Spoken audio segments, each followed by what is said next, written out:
అందరికీ నమస్కారం. నేను మీ డాక్టర్ తలే రాజేష్, రాజాం నియోజకవర్గపు వైఎస్ఆర్ కాంగ్రెస్ పార్టీ ఇన్ఛార్జిని. ఈ మధ్యకాలంలో కూటమి ప్రభుత్వం డిఎస్సి పోస్టులు అంటూ చాలా ప్రతిష్టాత్మకంగా మేము తీసాము అని చెప్పి వదలగొట్టారు. అయితే తీరా చూస్తే పైన పటారం లోన లోటారంలా ఉంది. మొత్తం పోస్టుల్లో చాలా మటుకు ముఖ్యంగా స్పోర్ట్స్ కోటాలో చాలా అవకతవకలు జరిగాయనేది ఈరోజు సోషల్ మీడియా ద్వారా ప్రజలందరూ గ్రహించిన పరిస్థితి ఈరోజు ఉంది. దాన్ని కప్పిపుచ్చుకునేందుకు ఈ కూటమి నేతలందరూ కూడాను ఏం చేశారంటే వారికి సంబంధించినటువంటి మీడియా ఛానల్లో కానీ వార్తాపత్రికల్లో కానీ మొత్తం అప్పట్లో జగన్మోహన్ రెడ్డి గారు అధికారంలో ఉన్నప్పుడు 6,900 పోస్టులు తీశారు ఏపీపీఎస్సీ ద్వారా.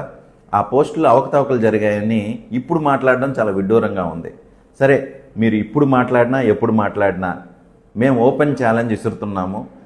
మేము తీసిన ఏపీపీఎస్సీ ఉద్యోగాల్లో అక్రమాలు జరిగాయా లేదనేది మేము సిబిఐ ఎంక్వైరీకి మేము సిద్ధం. మీరు ఇప్పుడు తీసినటువంటి డిఎస్సిలో అక్రమాలు జరిగాయా లేదా అని చెప్పడానికి సిబిఐ ఎంక్వైరీకి మీరు సిద్ధమా అని ఈ సందర్భంగా నేను ప్రశ్నిస్తున్నాను.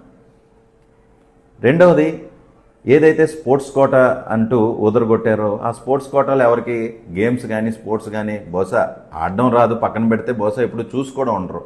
ఎందుకంటే వీళ్ళు ఎప్పుడు భజన చేస్తూ మీ చుట్టూ తిరిగిన వాళ్ళు లేదా డబ్బులు మీకు అడ్డదారుల్లో ఇచ్చిన వాళ్ళే ఈరోజు స్పోర్ట్స్ కోటాలో టీచర్స్ అయ్యారు. మరీ విడ్డూరంగా వాళ్ళు స్పోర్ట్స్ టీచర్ పీఈటీలే కాకుండా వాళ్ళు మామూలు సబ్జెక్టులు కూడా చెప్పడానికి అర్హులుగా మీరు ప్రకటించడం మరింత విడ్డూరంగా ఉంది.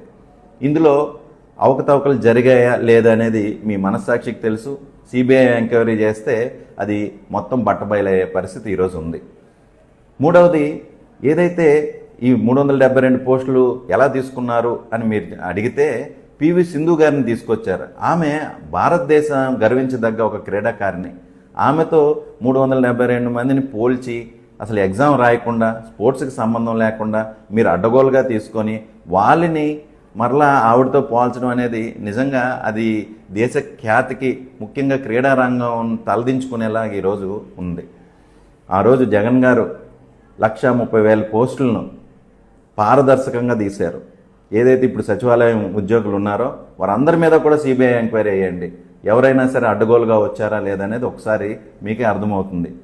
చివరిగా ఒకటి చెప్తున్నాం, ఫస్ట్ ర్యాంకర్కి వచ్చిన వాళ్ళకి కూడా మీరు ఉద్యోగం ఇవ్వలేని పరిస్థితుల్లో మీరు ఉన్నారని అంటే ఎక్కడ మీ భాగవతం బట్టబయలు అవుతుందని ఈరోజు మీరు ఈ డైవర్షన్ పాలిటిక్స్ తీసుకురావడం ఇదంతా కూడా ప్రజలంతా గమనిస్తున్నారని మీరు తెలుసుకోవాలి. ముఖ్యంగా ముఖ్యమంత్రి ఎవరైతే చంద్రబాబు నాయుడు గారు ఉన్నారో వాళ్ళ తనయుడిని, ఇది నా పర్సనల్, వాళ్ళ తనయుడిని కనీసం రూమ్లోకి తీసుకెళ్ళి నాయన ఇలాంటివి చేయొద్దు, దానివలన మనకి కానీ పార్టీకి కానీ చెడ్డ పేరు వస్తుందని మీరు చెప్తే బాగుంటుందేమోనని నా పర్సనల్ ఒక ఒపీనియన్ మీకు చెప్తున్నాను. మేమైతే ఈ సందర్భంగా ఒకటే చెప్తున్నాం, ఈ యొక్క డిఎస్సిలో ఏదైతే అక్రమాలు జరిగాయో ఇప్పుడు మీరు దాన్ని దాటవేసినా సరే 2029లో మేము అధికారంలోకి వచ్చాక వాళ్ళందరినీ కూడాను కోర్టు మెట్లు ఎక్కిస్తాం. నిజంగా అర్హులు ఎవరైతే ఉన్నారో వారికి ఉద్యోగాలు వచ్చేంత వరకు కూడాను మా పోరాటం ఆగదని సందర్భంగా తెలియజేసుకుంటూ సెలవు తీసుకుంటున్నాం. నమస్కారం.